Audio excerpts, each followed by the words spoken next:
What's going on, guys? My name's Bill, and this is Tool Tech Tuesdays. On Tuesdays, I like to bring you guys tools that I've been using in my videos or that I've been using on projects in and around my garage. Today's video is going to be a little bit different. In all transparency, KAiWEETS reached out to me and asked me to do a review of their articulating Borescope camera. And I agreed. So they sent me this, no charge, in exchange for this review. Now, I stipulated that this review is my review. They have no oversight, no say in what I'm gonna tell you guys what I think about their product. Just, again, all transparency. So, here's their camera. It comes in a nice case. Now, I've only had this out just to charge it. I haven't even used this thing yet. I've turned it on and I've charged it. That's it. So today I'm going to be actually using this. I plan on doing spark plugs on the D100, so I figured this would be a perfect time to bust this camera out and to look down inside a cylinder and see how well it works. So here's the camera. So the lead on it, it's a decent length. Like I said, you're not going to be snaking a drain with this thing and looking down inside the main sewage line of your house. But for an automotive product or for automotive purposes or other general DIY type stuff, this is a good length. My other Borescope camera has a really long lead on it, really long camera, and it's kind of cumbersome. So this I kind of like. It's got a shorter camera lead on it, which I kind of like. I also like the fact that it's got a handle to it. My other one is just the screen, so it's kind of awkward. You kind of have to like rest it somewhere. At least this makes it easy to hold and to manipulate. So it actually came with a little protective cover on the end. It's got a USB charging cable, and it's got a couple of attachments for the camera. It looks like almost like a periscope type attachment. I'm not really sure what's in there. I guess I could look at the instructions and see if it says, but ain't nobody got time for that. So turn this thing on here. I said I've only had this on just to make sure it worked, and then I charged it up, and that's it. So let's see here. There you can see it lights up.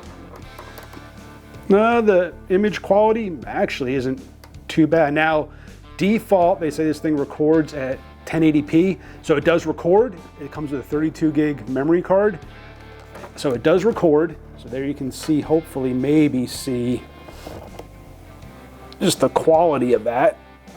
I mean, granted, it's not going to be great. So what I'm going to do is actually, let me hit record on here, and we will, it's set for, let's see. You can go through the modes that it can zoom in. It's got like 3 zoom levels. You can invert the camera. I'll show you more of this. What I'm going to do is I'm going to record to the memory card, and there you can see the articulating head on it. Like I said, I haven't messed with this thing at all, so there we go. So now I'm in video mode. So if I hit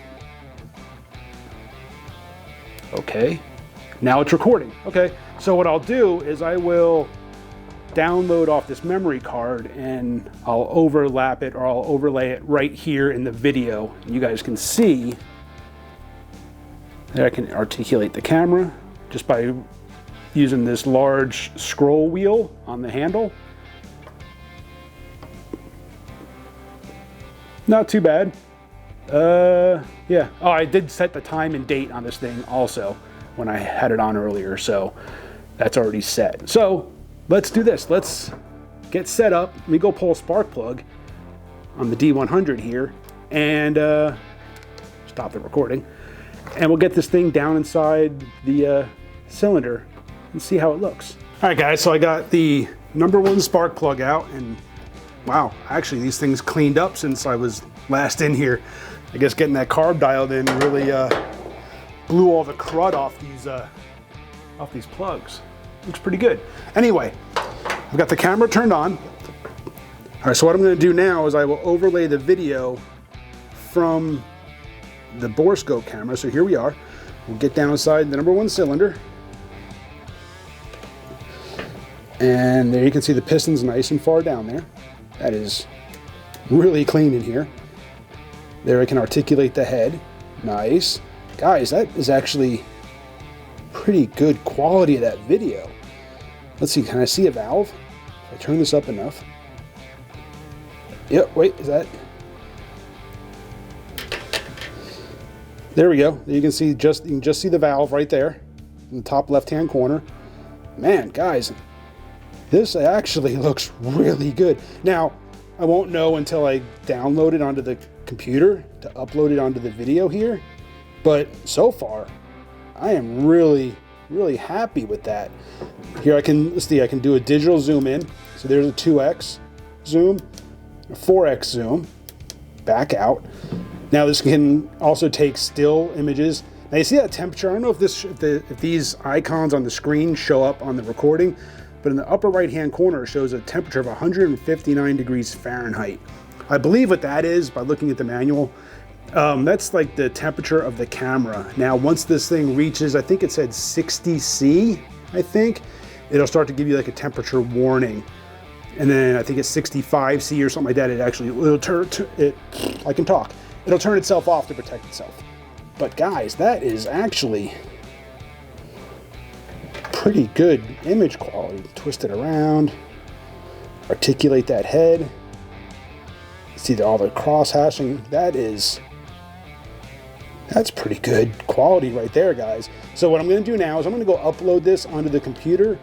I'm going to edit this part of the video a little bit, and then when I close the video out, I'll tell you what I think about how it looks on the computer. But just looking at it here on the screen, it looks really good. So after looking at the video quality on the computer, this thing is actually pretty good. I mean, you guys saw it. It's actually nice, clear video. If you go into the settings, let's see. So right now you can see this thing is set to record in FHD. So it's 1920 by 1080. So that was the video quality. Hopefully that shows up. There's a lot of glare on that camera. Oh, there we go. Maybe that'll show up. So that was actually the quality of the video and the recording. You can go and you can set the date, you can set the time, you know, a couple other functions in the menu itself. The sound quality. Now, it did record sound. It's got a little microphone pickup like right there. Sound quality sucks. Don't rely on that for anything. It's really muffled, which I get it. It's a little tiny pinhole pickup. The audio quality is not good. But the video quality, I mean, you guys saw it. I am really impressed with it. Like I said, and I really like the fact that the length of this lead isn't like 10 feet. Like the other camera that I've been using, that thing's got a really long lead on it, and it's kind of a pain. I always have to leave it coiled up and like tied together when I'm only basically using it to like look down inside cylinders or other things. I'm not snaking drains. I'm not looking down my sewage lines. I'm not doing stuff like that. Not saying that I can't, but I definitely prefer this length over something really long for what I use it for. There are some links down below. Both links were provided by KAiWEETS.